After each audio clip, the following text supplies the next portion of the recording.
اس سے پہلے میرے ذہن میں آ گیا کہ آپ کا اسلام لانے والا واقعہ وہ بات کر لوں، پھر اس سعادت کو لے کر چلوں گا۔ حضرت عثمان رضی اللہ تعالی عنہ، جیسے میں نے رشتہ داری بتائی، عبد مناف سے دونوں آپ صلی اللہ علیہ وسلم اور عثمان کا خاندان ایک ہے، تو رسول اللہ صلی اللہ علیہ وسلم کی پھپھی حضرت عروہ بن عبد المطلب وہ حضرت عثمان کی خالہ تھی۔ رسول اللہ صلی اللہ علیہ وسلم کی پھپھی جان حضرت عثمان کی خالہ جان وہ بیمار ہوئی،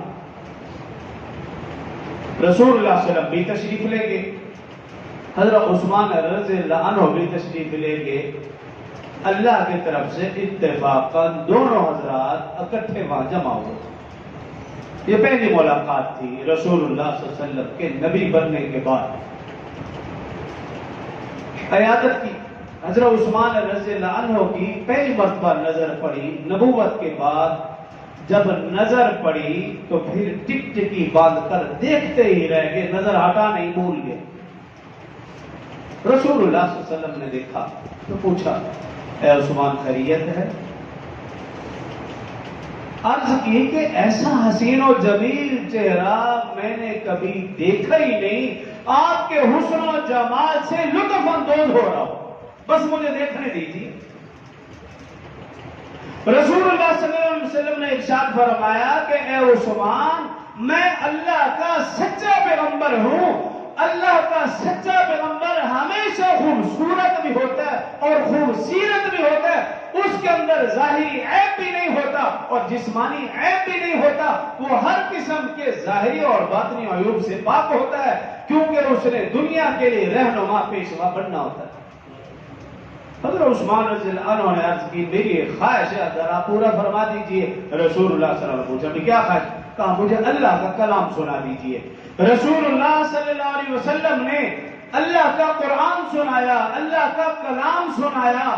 وہ قرآن، وہ کلام عثمان غنی کے دل کی گہرائیوں میں اترتا چلا گیا۔ عثمان غنی کا دل پہلے ہی شفاف آئینہ تھا، نور ایمان کی کرن پڑی، وہ دل روز روشن کی طرح واضح ہو گیا۔ عثمان غنی نے ہاتھ بڑھایا، نبی نے کلمہ پڑھایا، اشہد ان لا الہ الا اللہ واشہد ان محمد عبدہ ورسولہ۔ حضرت عثمان رضی اللہ عنہ نے کلمہ پڑھا اور مسلمان ہو گئے۔ ایک روایت تو یہ، اور دوسری روایت یہ کہ حضرت ابوبکر صدیق رضی اللہ عنہ جو کہ سابق الاولون میں سب سے پہلے فہرست ہے، جنہوں نے سب سے پہلے کلمہ پڑھا، جب انہوں نے کلمہ پڑھا تو وہ میری اور آپ کی طرح بیٹھے نہیں کہ میں مسلمان ہوں، بس میں نماز کے لیے آ گیا ہوں، بس میں نیک کام کرتا ہوں، بس میری اولاد میرے گھر والے پڑھتے نہیں پڑھتے میں کوئی سروکار نہیں، میرا دوست میرا جاننے والا میرے ساتھ کام کرنے والا نماز پڑھتا نہیں پڑھتا کوئی سروکار نہیں، اچھے کام کر رہا برے کام کر رہا ہے ہمیں کوئی سروکار، ایسا نہیں۔ حضرت ابوبکر صدیق رضی اللہ عنہ نے کلمہ پڑھا تو پھر سکون سے بیٹھے نہیں، گلی کوچہ میں گشت کرتے تھے، اپنا ملتا پرایا ملتا، جانتے نہ جانتے تھے اسے تبلیغ کرتے، اسے وہ پیغام پہنچاتے جو اللہ رب العزت کے حکم سے رسول اللہ صلی اللہ علیہ وسلم کی زبان مبارکہ سے حضرت ابوبکر کے سینے میں جو پیوست ہو چکا تھا، وہ پیغام ہر ہر گھر گلی کوچہ میں پہنچاتے تھے۔ تو انہوں نے حضرت عثمان رضی اللہ عنہ کے ساتھ بھی بات چیت کر رکھی تھی، انہیں بھی اسلام کی دعوت دے رکھی تھی۔ ایک حدیث مبارکہ میں ہے کہ روز ملتے حضرت عثمان سے بات چیت کرتے، ان کے دل میں تحریک پیدا ہوتی چلی گئی، اور روایت میں آتا ہے کہ حضرت ابوبکر رضی اللہ عنہ حضرت عثمان رضی اللہ عنہ کو لے کر رسول اللہ صلی اللہ علیہ وسلم کی خدمت میں حاضر ہوئے، اور حضرت عثمان رضی اللہ عنہ مشرف با اسلام ہوئے، کلمہ پڑھا اور گھر تشریف لے کے گھر پتہ چلا، روایات میں آتا ہے آپ کے والد اور چچا دونوں یا دونوں میں سے ایک نے آپ کو درخت کے ساتھ باندھا، تشدد کیا، کہا بھی کلمہ چھوڑ دو۔